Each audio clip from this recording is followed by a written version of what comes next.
Qui est une île portugaise, mais qui géographiquement parlant est beaucoup plus près des côtes marocaines. Si on voit la carte, vous voyez, on est vraiment sur la latitude de Marrakech. Donc on est d'ailleurs qu'à 650 km de l'Afrique, alors que l'on est à plus de 1000 km de Lisbonne. Alors cette île, Mélanie, on la nomme souvent le jardin de l'Atlantique. On imagine que sur place, c'est un festival de couleurs, de naturel, magnifique. La végétation vous connaissez, pardon, Gérard Madère? Non, absolument pas, absolument pas. Je ne connais pas. Alors vous allez voir. C'est bien, on va voyager grâce à Mélanie. D'accord. Sinon, je te fais version EHPAD. Hein? En fait, la normale, version normale.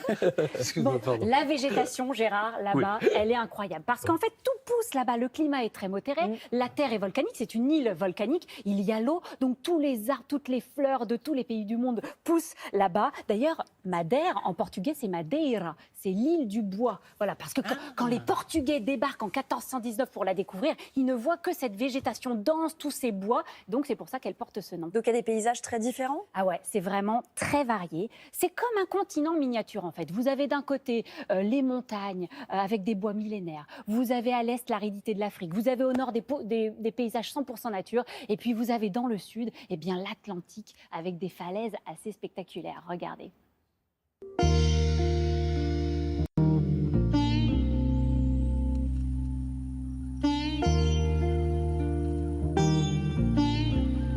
Alors ici, Célia, on prend vraiment la mesure de l'île volcanique. Où sommes-nous?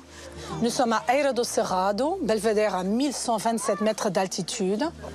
Et vous voyez, on domine complètement toute cette magnifique vallée, que c'est la vallée des Nonnes, comme on appellera en français. C'est un paysage unique. La conquête que l'homme a réussi à faire, c'est quand même surprenante aussi. Et alors là, on peut faire des randonnées? Absolument. Le sentier est impeccable. Toutes les montagnes que nous entourent ont beaucoup d'options. La randonnée, c'est vraiment à Madère un cadeau pour ceux qui l'aiment. Oui. Bon, je la fais pas cette fois-ci. On a déjà bien oui, on a bien marché. D'abord, à Madère, faites quand même bien pour marcher. Et là, on escalade encore. Allez, allez. Et là, Mélanie, on a passé d'un cadre de montagne à une vue imposante sur la mer, à Cabo Girão. C'est vraiment une vue sublime qui domine toute la côte jusqu'à Funchal, Câmara de Lobos. Et c'est un site de référence, c'est une des plus hautes falaises au monde, avec une descente de 580 mètres à pic. Avec cette vue sur les terrasses cultivées, sur la mer, c'est extra.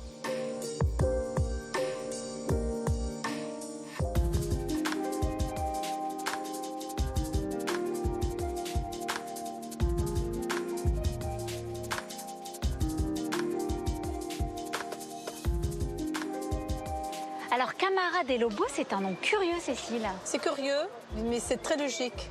Chambre des loups, parce que les Portugais, au moment de l'arrivée, 1419, trouvent sur place des loups de mer, ce sont des phoques moines. C'est vraiment un petit village de pêcheurs typique. Absolument, c'est notre port de pêche le plus connu. Et les petits bateaux qu'on y voit sont les bateaux pour la capture de poissons le plus célèbre chez nous. Tu le connais? Non. Le poisson espada. Et là, Cécile, qu'est-ce qu'on entend là? C'est le carnaval, c'est ce soir. Ah, bah, absolument.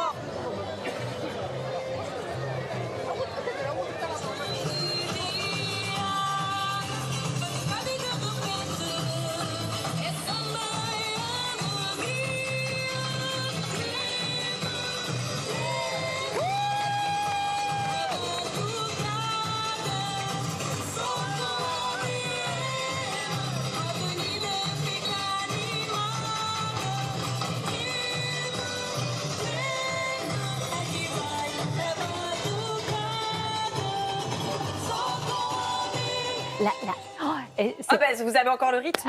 J'ai adoré mon petit carnaval à Câmara de Lobos. Non, vraiment, Madère, vous pouvez y aller à toutes les périodes de l'année. C'est vraiment très... Et je vous ai ramené des petits cadeaux. Alors Gérard, je vous laisse le choix entre la petite poupée avec son costume traditionnel ou alors le brinquinho qui est en fait, lui, c'est l'instrument traditionnel du folklore madérois. Ça surprend. Voilà. Quand on n'est pas prévenu, ça surprend. Voilà. Alors, donnez le brinquinho. Allez, le brinquinho à Gérard. Et Maya la poupée? Mais avec plaisir. Voilà. Merci,